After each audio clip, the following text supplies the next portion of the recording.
Okay, so Honda Odyssey, and female, white, texting with her black cell phone in her right hand as she's driving. Oh, on that one. Yeah, that's the one right in front of you there, the black Odyssey. Yeah, it's going to be at 10:50 hours. Location is going to be Young and Savage.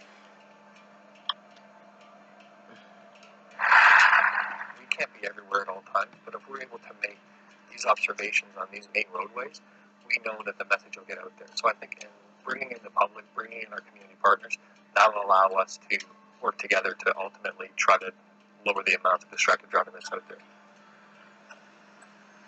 So we on the bus today. First of all, I'm going to be talking to the driver, letting them know why we're there, right? Okay, that right there was police task force on cracking down on texting, on drivers who are texting and driving.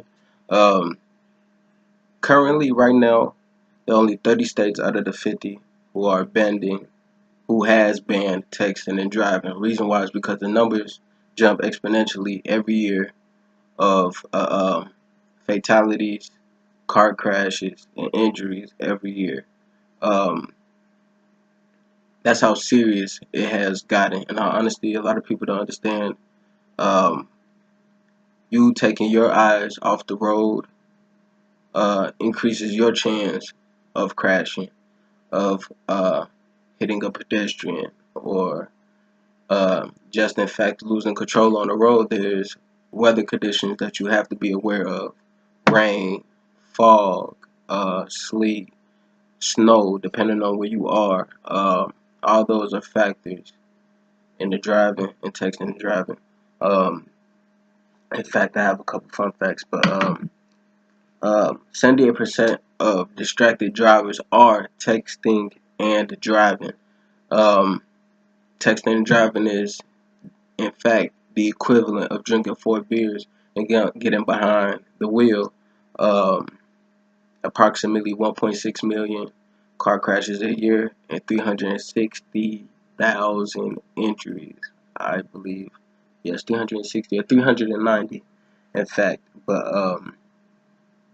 out of all these things that I've just said of texting and driving, those things are 100% avoidable if you don't text and drive. So you can be potentially saving a life. Um, you could be saving someone else's life, someone's son's life, mother. You know, a lot of people lose loved ones over texting and driving and things on the road. Not just drinking and driving, but texting too, because you have to understand and realize that texting and driving is the next thing closest to drinking and driving, because everyone has a phone. Um, Not everyone uses hands-free, the options they have on their phone, and people think that it's harmless, but in fact, very um, it's very dangerous.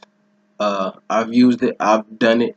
Um, Something that I'm still working on. I do better at, but I know I know better that when I do choose to do so, especially when I drive on the road on the E-way, that I potentially put myself at risk as far as well as other people on the road as well. Um, um, driving from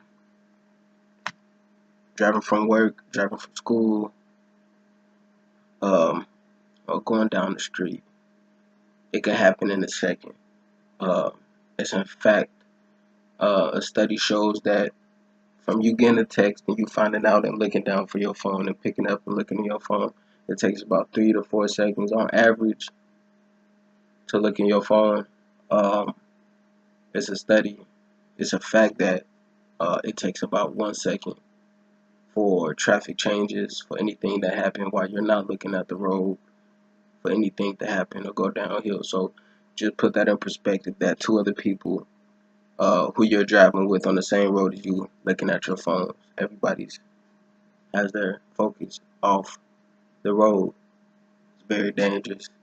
100% avoidable. Um,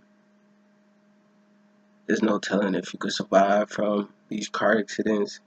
It's all chance, but why chance it when you could just avoid it and just wait until you get on the side of the road, pull over, or until you stop, until you get out your car to reply to that text. I'm pretty sure the person who's on the other line wouldn't want you replying while you're driving and find out that something happened to you because you chose to text and drive. It's time for us to take a stand for it and be more responsible about the things that we do on the road. This is a privilege, and police officers on the road are trying to take it away from people who cannot abide by the law. So that's pretty much why I wanted to share and persuade you guys on there's something better than just it's better not to text and drive at all than to do it, because you can put yourself in harm's way.